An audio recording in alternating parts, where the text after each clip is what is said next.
నమస్కారం. వార్తలకు స్వాగతం. వివరాల్లోకి వెళ్తే ముఖ్యమంత్రి చంద్రబాబు నాయుడు అధ్యక్షతన ప్రారంభమైన రాష్ట్ర మంత్రివర్గ సమావేశం కొనసాగింది. అమరావతిలోని రాష్ట్ర సచివాలయంలో జరుగుతున్న మంత్రివర్గ సమావేశంలో రాష్ట్ర ప్రభుత్వ ప్రధాన కార్యదర్శి జి సాయి ప్రసాద్ తో పాటు మంత్రులు, ఇతర అధికారులు పాల్గొన్నారు. పలు కీలక అంశాలకు సంబంధించి సమావేశంలో మంత్రివర్గం చర్చించారు. ముఖ్యంగా రెండో దశ పూలింగ్ ఏరియాలో 1.50 లక్షల రుణమాఫీ అంశంతో పాటు రాజధాని టౌన్షిప్ లో అంతర్జాతీయ స్కూల్ ఏర్పాటు వంటి అంశాలపైన చర్చ జరిగింది. అలానే ప్రధాన రోడ్లకు భూములు ఇవ్వని చోట్ల భూసేకరణ అంశంతో పాటు రాజధాని అమరావతిలో ఇప్పటికే పూర్తయిన అధికారుల భవనాలు సాధారణ పరిపాలనా శాఖకు అప్పగించే అంశంపైన మంత్రివర్గం చర్చించింది. గ్రామాల్లో ప్రధాన రోడ్లు వెళ్లిన చోట భూములు కోల్పోయిన గృహ స్థల యజమానులకు అద్దె చెల్లించే అంశంతో పాటు రెండో దశ పూలింగ్ తో పాటు మొదటి దశలో ఆలస్యంగా పూలింగ్ కు ఇచ్చిన రైతులకు కౌలు చెల్లించే ప్రక్రియ కూడా చర్చకు వచ్చింది.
దక్షిణ కొరియా పెట్టుబడుల పర్యటనలో భాగంగా రాష్ట్ర విద్యా, ఐటీ, ఎలక్ట్రానిక్స్ శాఖల మంత్రి Nara Lokesh HD Korea shipbuilding and offshore engineering global business director Kwon Hangun, team leader Hong Sunjun లతో సమావేశమయ్యారు. ఈ సందర్భంగా ఆంధ్రప్రదేశ్ లో సముద్ర రవాణా, షిప్ బిల్డింగ్ పెట్టుబడుల అవకాశాలపై చర్చించారు. ఈ సందర్భంగా మంత్రి లోకేష్ మాట్లాడుతూ పారిశ్రామిక, ఆఫ్ షోర్ ఇంజనీరింగ్ స్థాపనకు ప్రపంచ స్థాయి అవకాశాలను ఆంధ్రప్రదేశ్ ఇస్తున్న ప్రత్యేక ప్రయోజనాలను వివరించారు. సుమారు 1053 కిలోమీటర్ల సుదీర్ఘ తీర ప్రాంతంతో భారత తూర్పు తీరంలో ఏపీ వ్యూహాత్మక ప్రాంతంగా ఉందన్నారు. ప్రస్తుతం పనిచేస్తున్న 6 పోర్ట్లతో పాటు కొత్తగా రాబోయే డీప్ వాటర్ పోర్ట్లు ప్రపంచ స్థాయి logistic infrastructure, industrial eco system, పెట్టుబడిదారులకు అనుకూల పాలసీలు ఏపీ ప్రత్యేకతలుగా చెప్పారు.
రాష్ట్రంలో పారిశ్రామిక పెట్టుబడులు, ఆటోమొబైల్ రంగ అభివృద్ధిపై దృష్టి సారిస్తూ మంత్రి Nara Lokesh Korea auto industries cooperation agency నిర్వహించిన రౌండ్ టేబుల్ సమావేశంలో పాల్గొన్నారు. ఈ సమావేశంలో ఆంధ్రప్రదేశ్ లో ఆటోమొబైల్, ఆటో కాంపోనెంట్స్ తయారీ, ఎలక్ట్రిక్ వాహనాల రంగంలో పెట్టుబడుల అవకాశాలు, పరిశ్రమలకు అవసరమైన మౌలిక సదుపాయాలు, నైపుణ్య అభివృద్ధి, పారిశ్రామిక అనుకూల విధానాలపై చర్చించారు.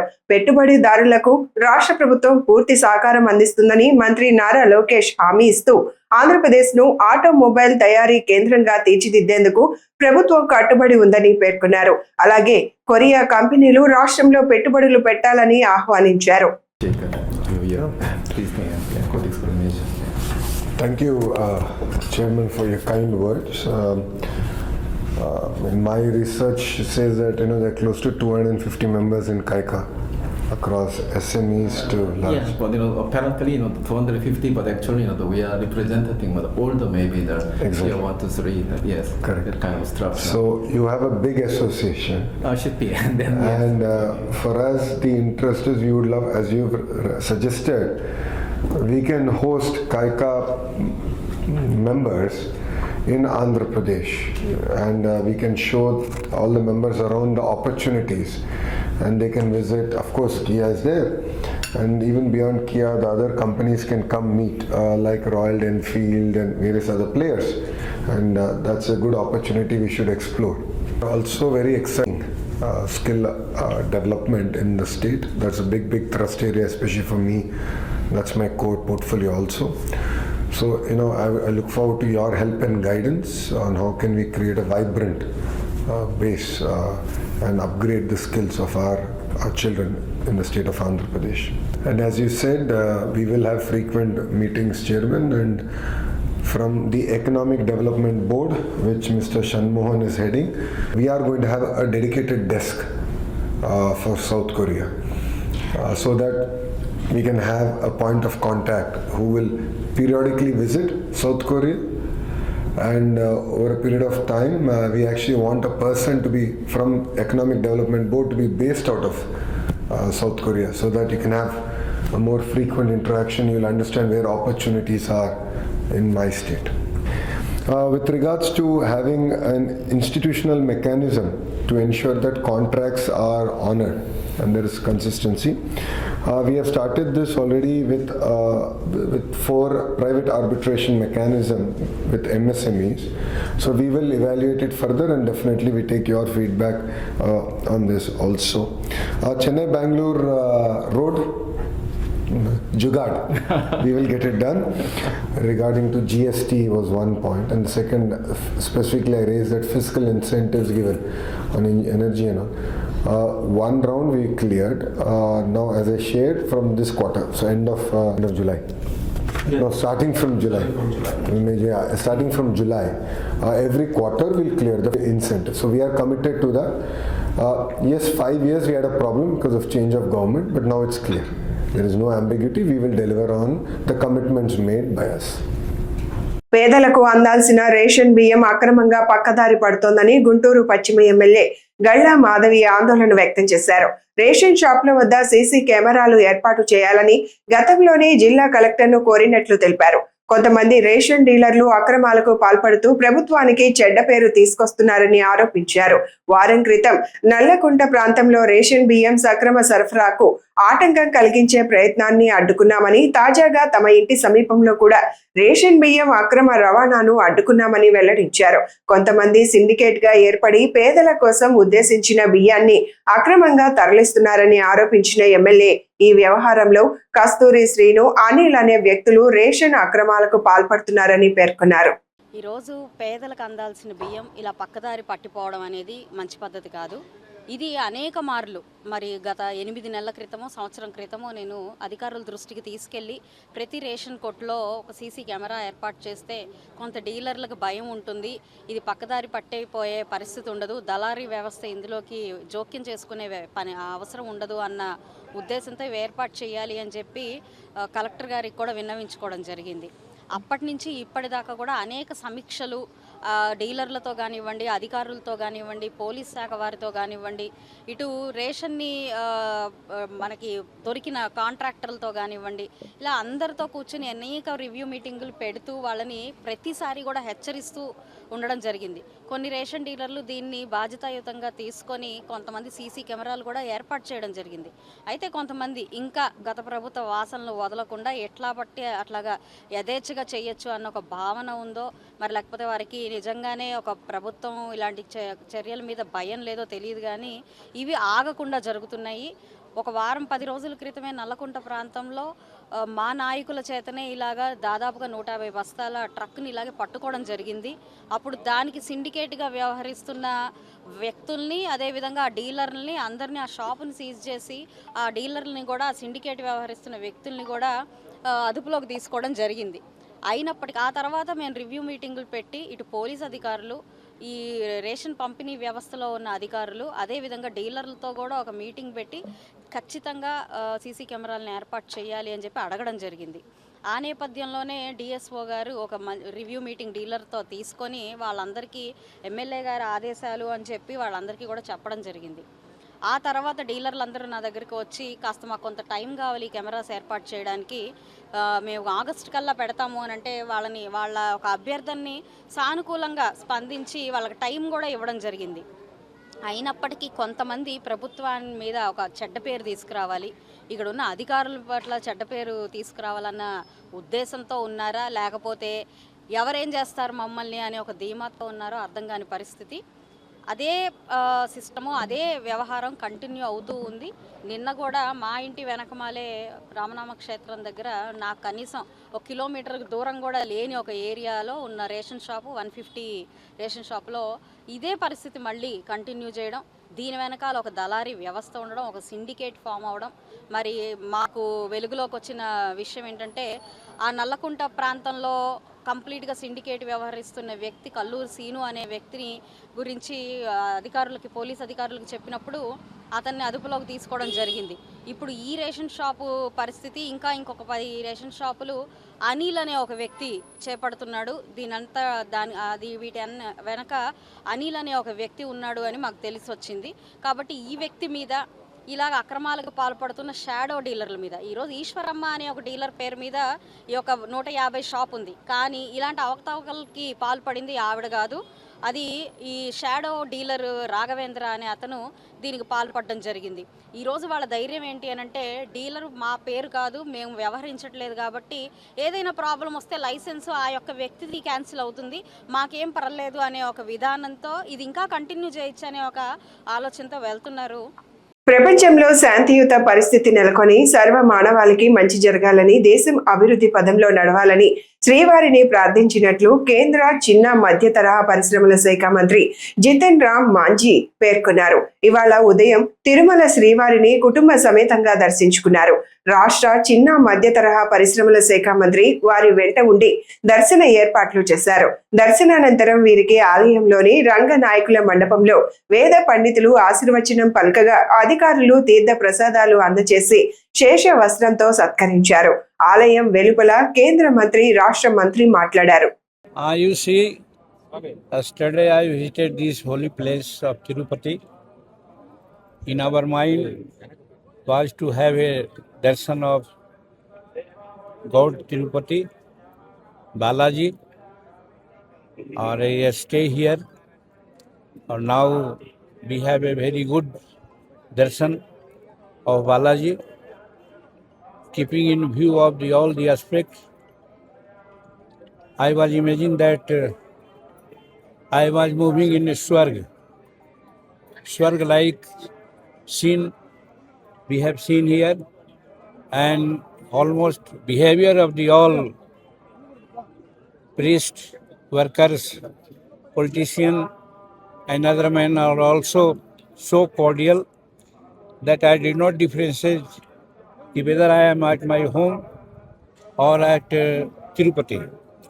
So far cleanliness and beautification of the area is concerned, that is miraculous. I admire the administration of this locality, particularly Babu or just standing beside me, MSME Minister. He also received yesterday, and since then he is with me. I'm thankful to him, or I say, God bless him. Or so far myself is concerned, I in my mind only what I ask, what I demand from the God here, that is the prosperity of the universe and peace of the universe, particularly of Hindustan, because you are seeing that in West Asia some turbulence is going on. Some President of America and others are engaged in other activities that is dangerous to the peace of the world, and that dangerous peace of the world is not good health for the universe. So I pray to God, Mr. Balaji, कि you keep them so that their mind be cool and peace be maintained in the world, and particularly the inhabitants of the locality. I pray to him that you give them such kind of feelings they are now behaving. There is cordial behavior, no differences of caste, creed and religion. That's why it is a unique space, as I feel. This is my feeling.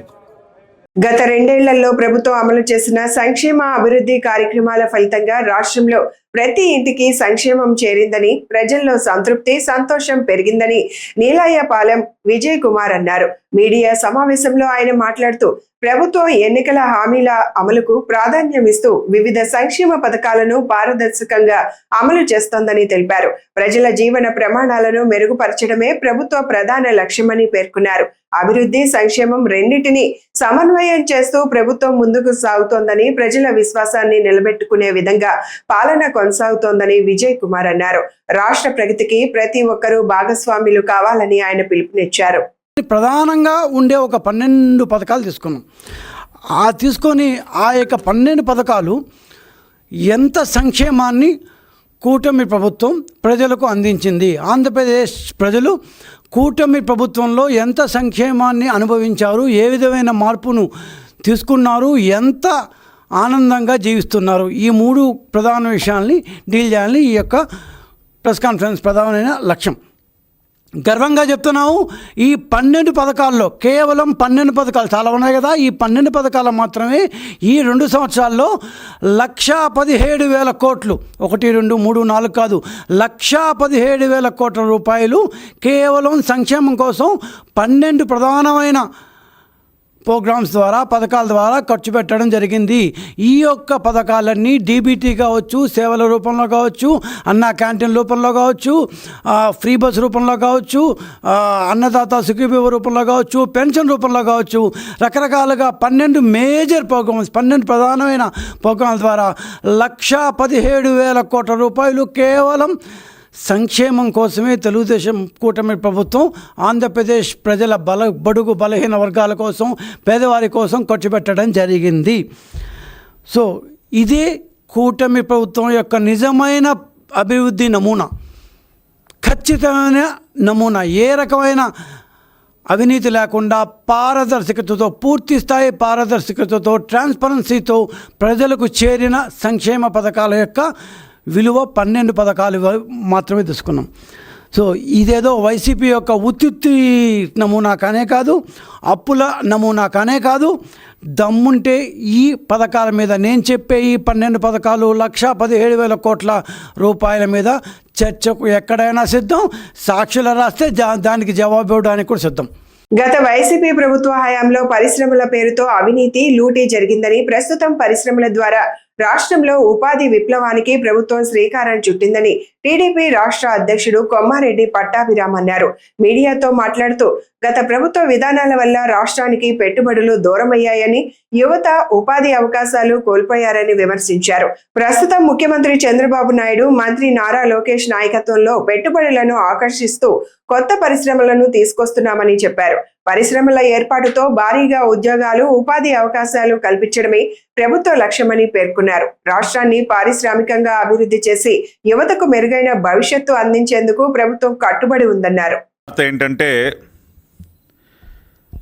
గతంలో YS Rajasekhara Reddy గారు ముఖ్యమంత్రిగా ఉన్నటువంటి సందర్భంలో ఆయన కుమారుడు జగన్మోహన్ రెడ్డి ఏ విధంగా అయితే తన తండ్రి యొక్క ముఖ్యమంత్రి పదవిని అడ్డుపెట్టుకొని కోట్ల రూపాయలు క్విడ్ ప్రోకో ద్వారా తాను సృష్టించినటువంటి సంస్థల్లోకి నిధులు మళ్లించుకున్నాడో, వందల వేల ఎకరాల భూముల్ని పరిశ్రమల స్థాపన పేరుతో తనకి కావలసినటువంటి కంపెనీలకి దారాదత్తం చేసి దానికి ప్రతిఫలంగా క్విడ్ ప్రోకో ద్వారా జగతి పబ్లికేషన్స్ కానివ్వండి, ఇందిరా టెలివిజన్ కానివ్వండి, సండూర్ పవర్ కానివ్వండి, ఇటువంటి అనేక కంపెనీల్లోకి క్విడ్ ప్రోకో ద్వారా సొమ్ముల్ని ఏ విధంగా చేరవేసుకున్నాడో మనందరం కూడా చూసాం. అనేక సిబిఐ ఏడీ కేసులు ఇప్పటికీ కూడా నడుస్తూ ఉన్నాయి. దానికి సంబంధించినటువంటి ఒక ఉదాహరణే బ్రహ్మణి స్టీల్స్. మరి కడప జిల్లాలో తానేదో కొన్ని వేల మందికి ఉద్యోగాలు కల్పించడం కోసం, ఉపాధి కల్పించడం కోసం పెద్ద పరిశ్రమని తీసుకువస్తున్నానన్న ఒక భ్రమని సృష్టించి ఆ రోజున దాదాపుగా 14,000 ఎకరాల భూముల్ని ఆ రోజున బ్రహ్మణి స్టీల్స్కి కట్టబెట్టినటువంటి వైనం. అంటే పరిశ్రమల స్థాపన ముసుగులో జగన్ రెడ్డి ఏ విధంగా లూటీ చేశాడన్నదానికి ఒక ప్రత్యక్ష ఉదాహరణ బ్రహ్మణి స్టీల్స్. మొన్న మధ్యనే మరి గౌరవ ముఖ్యమంత్రి వర్యులు చంద్రబాబు నాయుడు గారి చేతుల మీదుగా కడప జిల్లాలో మరి జిందాల్ కంపెనీ వారి సహకారంతో ఏర్పడుతున్నటువంటి స్టీల్ ప్లాంట్కి చంద్రబాబు నాయుడు గారి చేతుల మీదుగా శంకుస్థాపన జరిగినటువంటి కార్యక్రమాన్ని మనం కళ్ళారా చూసాం. ఈ రోజున ఎన్డీఏ ప్రభుత్వం చంద్రబాబు నాయుడు గారి సారథ్యంలో, నరేంద్ర మోదీ గారి సహకారంతో పెద్ద ఎత్తున పరిశ్రమలు తీసుకొచ్చి ఉపాధి కల్పిస్తూ, సంపద సృష్టిస్తూ ఒక ఉపాధి విప్లవానికి నాంది పలికితే నారా లోకేష్ గారు చేస్తున్నటువంటి అవిశ్రాంతమైనటువంటి కృషి వల్ల ఈ రోజున పెద్ద ఎత్తున పెట్టుబడులు వచ్చే ఒక ఉపాధి విప్లవం ఈ రోజున మన కళ్ళెదురుగుండా కనపడుతూ ఉంటే, గతంలో రాజశేఖర రెడ్డి ముఖ్యమంత్రిగా ఉన్న సమయంలో కానీ, జగన్మోహన్ రెడ్డి ముఖ్యమంత్రి అయిన తర్వాత కానీ ఉపాధి సృష్టి పేరుతో లూటీ జరిగినటువంటి పరిస్థితికి బ్రహ్మణి స్టీల్స్ వ్యవహారమే ఒక ప్రత్యక్ష ఉదాహరణ. ఒక్కసారి మనం దీని పూర్వాపరాల్లోకి వెళ్ళినట్లయితే మరి కడప జిల్లాలో స్టీల్ ప్లాంట్ ఏర్పాటు పేరుతో 14,000 ఎకరాల భూమిని, జమ్మలమడుగు దగ్గర 14,000 ఎకరాల భూమిని ఆ రోజున వైఎస్ రాజశేఖర రెడ్డి ప్రభుత్వం జీవో నంబర్ 785 డేటెడ్ 8/6/2007 ద్వారా ఆ రోజున బ్రహ్మణి స్టీల్స్కి కేటాయించడం జరిగింది. అంగన్వాడీ వర్కర్లు, హెల్పర్ల సమస్యలను పరిష్కరించాలని కోరుతూ AP anganwadi workers and helpers union Guntur జిల్లా కమిటీ ఆధ్వర్యంలో శుక్రవారం గుంటూరు కలెక్టర్ కార్యాలయం వద్ద ధర్నా నిర్వహించారు. ఈ సందర్భంగా నిరసన వ్యక్తం చేస్తున్న అంగన్వాడీలు కలెక్టర్ కార్యాలయం వైపు వెళ్లేందుకు ప్రయత్నించగా పోలీసులు అడ్డుకోవడంతో ఇరు వర్గాల మధ్య కొద్దిసేపు తోపులాట చోటు చేసుకుంది. పరిస్థితి స్వల్ప ఉధృతంగా మారిన పోలీసులు ఆందోళనను అదుపులోకి తీసుకొచ్చారు. అంగన్వాడీ వర్కర్లు, హెల్పర్లకు కనీస వేతనం 26,000 నిర్ణయించాలని, పెన్షన్, పిఎఫ్, ఈఎస్ఐ వంటి సామాజిక భద్రతా పథకాలు అమలు చేయాలని, 2019 నుంచి పెంచని వేతనాలను వెంటనే సవరించాలని యూనియన్ నాయకులు డిమాండ్ చేశారు. అనంతరం తమ సమస్యలపై ప్రభుత్వం వెంటనే స్పందించి గతంలో ఇచ్చిన హామీలను అమలు చేయాలని కోరుతూ జిల్లా కలెక్టర్ కు వినతి పత్రం సమర్పించారు. 1000 రూపాయలు పెంచారు. ఈయన ప్రభుత్వం 2.5 సంవత్సరాలు అయింది వచ్చి. ఈ 2.5 సంవత్సరాల్లో కూడా మాకు ఇంటి దగ్గరకు వచ్చి మేము 42 సంవత్సరాలు నిరసన చేస్తే 42 రోజుల్లో కూడా ఇంటి దగ్గరకు వచ్చి మేము నీకు న్యాయం చేస్తాము, మాకు ఓటేయండి అని అడిగారు. ఈ ప్రభుత్వం అడిగారు. సరే అని చెప్పి అన్నాం. అయినా కానీ 2.5 సంవత్సరం అయినా కానీ మా వైపు తిరిగి కూడా చూడలేదు. మేము ఆకలితో అల్లాడిపోతున్నాం. ఇక్కడ భర్త చనిపోయిన వాళ్ళు అంగన్వాడీలో ఎంతో అల్లాడుతున్నారు. మరి 7,000 రూపాయలకి మేము అంగన్వాడీ ఆయాలుగా ఎంత బ్రతుకుతాము చెప్పండి. 7,000 రూపాయలు ఇస్తున్నారు. 7,000 రూపాయలకి ఏమొస్తాయి మాకు? అద్దెలే వస్తాయా? ఇళ్ళ పాలతో వస్తాయా? ఇంటి బియ్యానికే వస్తాయా? పిల్లల స్కూల్స్కే వస్తాయా? దేనికి వస్తాయి అంగన్వాడీ? అందుకని మేము కోపంతో ఈరోజు నిరసన తెలియజేస్తున్నాం. అంతేనండి. వేంపల్లి చాగలమర్రి జాతీయ రహదారి 440 విస్తరణ పనులు 3 ఏళ్లు గడిచినా ప్రారంభం కాకపోవడంతో కాంగ్రెస్ నేత మాజీ రాజ్యసభ సభ్యుడు డాక్టర్ నర్రెడ్డి తులసిరెడ్డి ఆందోళన వ్యక్తం చేశారు. భూసేకరణ పూర్తి కాకపోవడమే ఆలస్యానికి కారణమని పేర్కొన్నారు. జిల్లా యంత్రాంగం ప్రత్యేక చొరవ తీసుకుని భూసేకరణ పూర్తి చేసి పనులను వెంటనే ప్రారంభించాలని ప్రభుత్వాన్ని కోరారు. రాష్ట్రంలో కూటమి ప్రభుత్వం ప్రత్యేకించి కడప జిల్లా అధికార యంత్రాంగం ముద్దు నిద్రపోతూ ఉంది. దానికి చక్కని ఉదాహరణ వేంపల్లి, ఎర్రగుంట్ల, ప్రొద్దుటూరు, చాగలమర్రి రోడ్డు విస్తరణ పనులు. ఈ మార్గాన్ని 440 NHగా కేంద్ర ప్రభుత్వం ప్రకటించింది. కొన్ని చోట్ల 2 వరుసలు, కొన్ని చోట్ల 4 వరుసల రోడ్డుగా దీనికి మంజూరు చేసింది. వేంపల్లి, వీరప్రాయనపల్లి, ఎర్రగుంట్ల, ప్రొద్దుటూరు, కొర్రపాడు, రాజుపాలెం, చాగలమర్రి. ఈ రోడ్డు పొడవు 78.95 కిలోమీటర్లు. దీని ఎస్టిమేట్ వాల్యూ 1,321 కోట్ల రూపాయలు. టెండర్స్ కూడా పిలవడం జరిగింది. NSPR constructions India private limited అనే కంపెనీ టెండర్ దక్కించుకుంది. 2023-24 ఆర్థిక సంవత్సరంలో మంజూరైంది. ఇంతవరకు పనులు ప్రారంభం కాలే. 3 ఏళ్ళు అవుతా ఉంది. కారణం భూసేకరణ పూర్తి కాలే. జిల్లా రెవెన్యూ యంత్రాంగం భూసేకరణ పూర్తి చేసి ఇస్తే తప్ప కాంట్రాక్టరు పనులు ప్రారంభించలేడు. జిల్లా రెవెన్యూ యంత్రాంగం భూసేకరణ పూర్తి చేయని కారణంగా నిలిచిపోయింది. ఎక్కడ వేసిన గొంగలు అక్కడే చందాన ఒడిపోయింది. 3 ఏళ్ళు అయింది. కాబట్టి ఇప్పటికైనా జిల్లా రెవెన్యూ యంత్రాంగం మొద్దు నిద్ర నుండి మేల్కొని వీలైనంత త్వరగా భూసేకరణ పూర్తి చేయాలని, తద్వారా ఈ రోడ్డు పనులు త్వరగా ప్రారంభించే అవకాశాలు కల్పించాలని జిల్లా అధికార యంత్రాంగానికి, రాష్ట్ర ప్రభుత్వానికి కాంగ్రెస్ పార్టీ తరఫున విజ్ఞప్తి చేస్తున్నా. గిరిజన విద్యార్థులు తమలోని అపారమైన ప్రతిభను వెలికితీసి ఉన్నత లక్ష్యాలను నిర్దేశించుకొని కృషి చేస్తే దేశ భవిష్యత్తును తీర్చిదిద్దే నాయకులుగా సమాజానికి ఆదర్శంగా ఎదగగలరని రాష్ట్ర గవర్నర్ శివప్రతాప్ శుక్లా అన్నారు.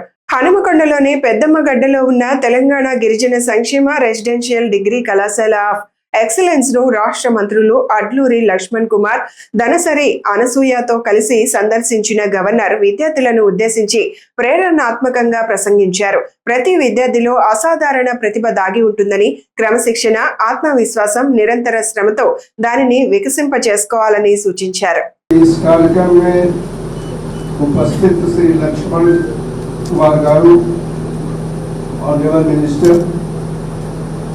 श्रीमती श्रीतक्का गारू पत्नी principal of this school, district collectors, मुझे अत्यंत प्रसन्नता हुई।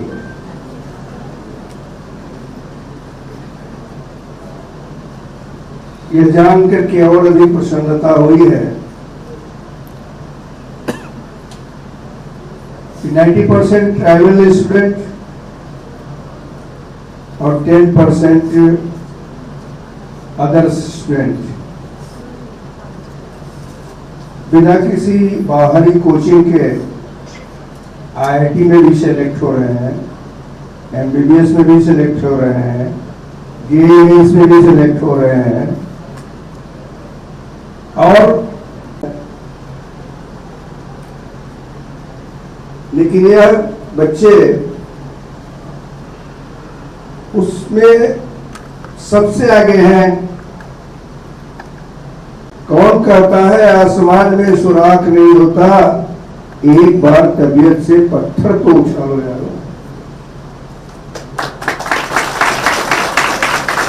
उन्होंने अपने प्रतिभा से साबित कर दिया है कि जेई मेंस हो, नीट हो, कोई भी हो, हमारे सामने किसी भी प्रकार की बाधा नहीं आएगी, हम सिलेक्ट होंगे ही सिलेक्ट होंगे। जब उत्साह होता है, चूंकि रेजिडेंशियल स्कूल है, प्रिंसिपल है, टीचर जा रहे हो तो डांटते हैं ना, उनकी डांट ही तुम्हारे जीवन के लिए सर्वोत्तम है। ఈ వార్తలు ఇంతటితో సమాప్తం. నమస్కారం.